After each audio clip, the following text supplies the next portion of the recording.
आदरणीय शमशेर नयन दरोता जी, मेरे छोटे भाई करमुश इस्माइलपुर जी, आदरणीय शहनशाह जी, भूल चूक माफ, क्योंकि बहुत लंबी लिस्ट है, बहुत समय हो गया आपको।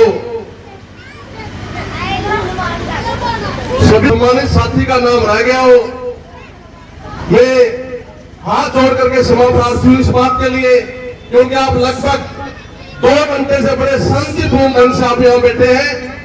तो सबसे पहले तो मेरे उठाना गांव के पिता तुल्य बुजुर्गों और नौजवान साथियों, मातृशक्ति पत्रकार छायाकर बंधुओं, आप तकरीबन 2 घंटे से यहाँ बैठे हैं और हजारों की संख्या में मेरे पिता तुल्य बुजुर्ग और नौजवान साथी, मेरी मातृशक्ति यहाँ पहुंची है।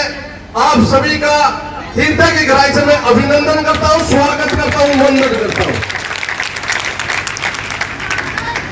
आदरणीय बुजुर्ग और नौजवान साथियों,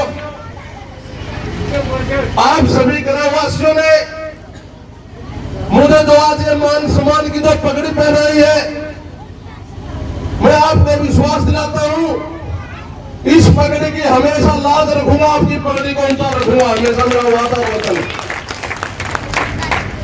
और आप सभी ने इतना जो मेरा मान सम्मान जो किया है, इस मान सम्मान को हमेशा आपका ऊंचा रखूंगा। और यह चौपाल के माध्यम से मैं आप सभी को बता देना चाहता हूं, और मेरा फर्ज भी है, मैं इस मान सम्मान को मूल और ब्याज समेत आपका मैं चुकता करूंगा, मूल और ब्याज समेत। आदरणीय बुजुर्ग और नौजवान साथियों, मेरे से बोलते हुए वक्ताओं ने, आदरणीय रामपाल जी ने, बलवान जी ने और सभी साथियों ने अपने अपने विचार रखे। आज आप देख रहे हैं 9.5 साल से हरियाणा में गठबंधन की सरकार है, बीजेपी और जेजेपी की। जब ये सरकार बनी, उससे पहले गांव में बड़े बड़े नेता आए थे और उन्होंने हमारी हरियाणा की भोली भाली जनता को सबज बाग दिखाए थे। उन्होंने कहा था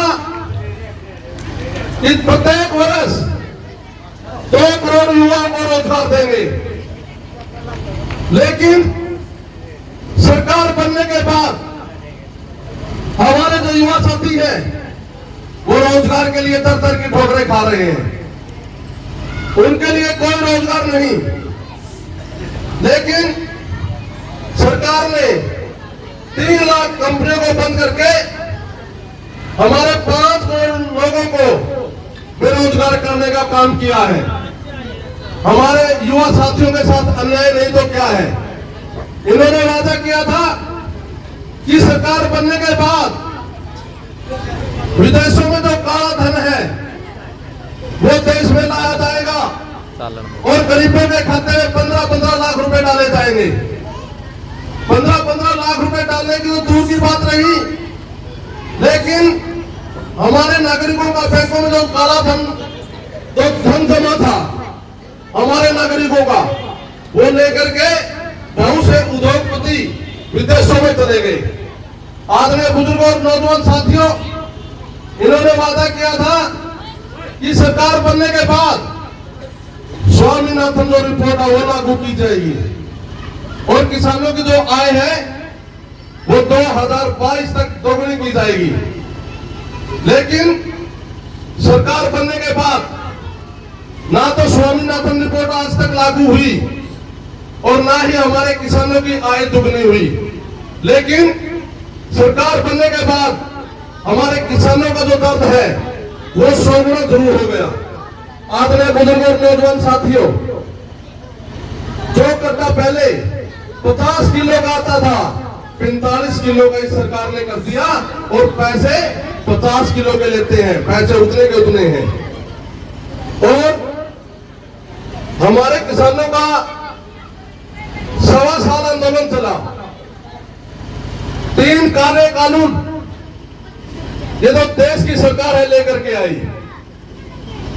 जब तीनों काले कानून आए तो ये कहते थे ये काले कानून जो है किसानों के हित के लिए है, लेकिन हमारे युवा साथी जो है इन्होंने जब काले कानून पढ़ा, इन्होंने देखा कि ये काले कानून है और ये हमारे किसानों के और मजदूरों की पीठ में छुरा घोंपने वाले कानून है। हमारी 36 बिरादरी इकट्ठी हुई और ये ऐलान किया। सवा साल आंदोलन चला साथियों, आप सभी उसके गवाह है। सवा साल के दौरान 750 किसान हमारे शहीद हुए और सरकार के किसी भी मंत्री ने, किसी भी एमएलए ने किसी भी प्रकार की सहानुभूति नहीं प्रकट की। आपका बेटा होने के नाते, आपका अजीज होने के नाते जब ये कहते थे ये जो काले कानून है ये तो एक कास्ट के लिए है और इसमें हमारे किसान सर्दियों में उठ जाएंगे, गर्मी ज्यादा होगी उसमें उठ जाएंगे, ये तो कुछ एक किसान है। लेकिन सबसे पहले वहां सैकड़ों आदमियों को इकट्ठा करके अगर समर्थन किया था तो आपके बेटे, आपके अजीज सतबीर तबलैन ने किया था और ये कहा था भाई हम 36 बिरादरी इकट्ठी है और इतिहास भी इस बात का गवाह है। जब 36 बिरादरी इकट्ठे होकर के कोई आंदोलन लड़ती है उनकी जीत हुई है, किसान और मजदूरों की जीत हुई थी, बीजेपी की और जेजेपी की हार हुई थी साथियों, आपकी जीत हुई। बाद में बुजुर्ग और नौजवान